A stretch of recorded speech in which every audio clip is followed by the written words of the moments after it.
Okay, here's the second part of the 7 top mistakes I've made when going through a breakup that delayed my healing. Number 3, I would replay old conversations, old arguments, old misunderstandings in my head, on a loop, wondering where did everything go wrong? What was misunderstood?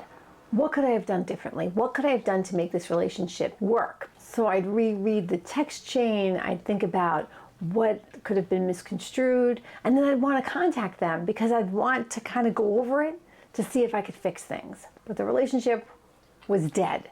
There was nothing to be done. And going over and over it in my head just made me blame myself more, made me anxious, made me confused, and made me want to contact them. And they were no longer available, so it helped. I had to accept that closure wasn't going to be perfect understanding between the two of us. I had to accept that I didn't want the relationship to be over, but it was. Radical acceptance. I had to accept this wasn't what I wanted, but this is what I had.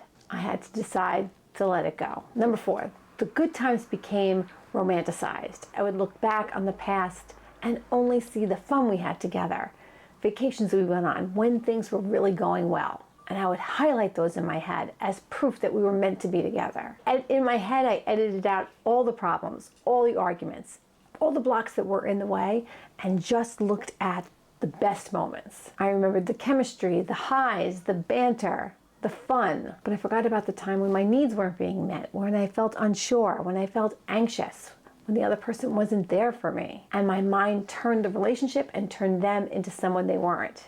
I put them on a pedestal and wanted them back, but they were never that person to begin with.